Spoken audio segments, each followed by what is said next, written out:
So now we're going to go through the financial processes.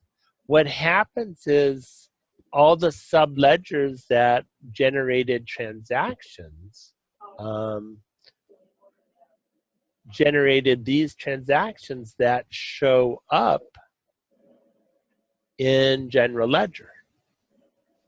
So you look at it, here's the AP check. You can drill down to the AP check and see the details, what voucher was paid for how much. You can drill down to this AP check, which was a computer-generated check versus the manual check. You can also drill down to each one of the vouchers and see the notes associated to them and what checks were paid. Also, we can drill down when we look at that purchase order that we did a partial payment on. When you edit the purchase order, you could see that it was paid, and you might not have that business rule turned on. But you can click on here. Does it show quantity voucher? No. Okay. There's a business rule that you can see what payments were applied to this, and I'll get that turned on for you. So this shows you all the transactions that we generated. And you can review the transactions before you post, or you can click here. You can even edit them if you want. You can click there and hit post. And then they all generate transactions in your trial balance.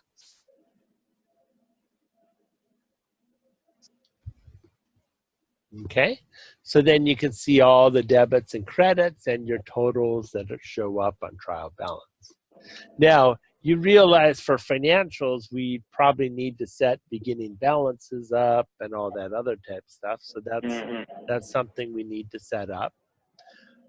We also need to probably modify your financial statements themselves, because I'm sure they're not too complete.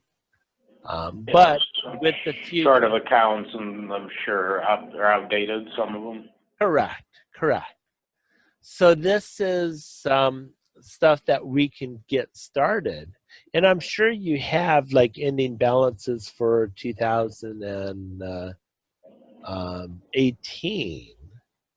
And if you want, we can start loading those into the financial system.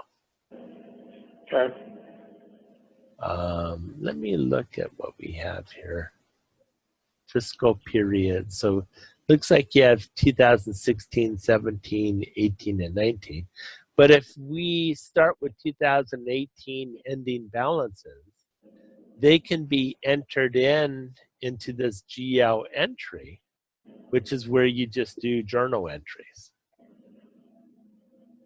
And there's several ways. You could do it as CSV imports, and then it fills out this information and then post it for your ending balance for 2018. And then we can make that the beginning balance for 2019 and actually generate a financial statement from the system. Where does it show the chart of accounts? Chart of accounts is right here.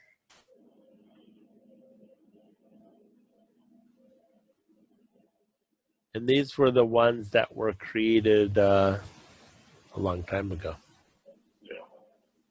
And they're a simple chart of accounts. 1000s are assets, and 2000s are payables. 3000s are sales. 4,000 are sales. And 5,000. We've added a few expense accounts. Yeah. Okay. So if I wanted to go in here and start playing around with this, if I need to edit something, what would I can delete an outdated one and add a new chart of account. Yep. So you could just edit it. to change it, and then you can delete them, Right. and then you can copy them. So this way, you don't have to remember, well, is it a balance, asset, blah, blah, blah, debit, credit. But like if I wanted to add a number, I could go all the way up that blue URL in the top Sure. left. Sure. Yeah. What I usually like to do is, okay, so I wanted to add a number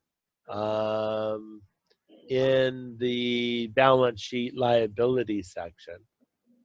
So I want to have a second sales tax payable and call it 1620. What I usually do is copy this, say sales tax payable to, and make it 1620. And this way you don't have to worry about all the codes. Yeah, that makes sense. Okay.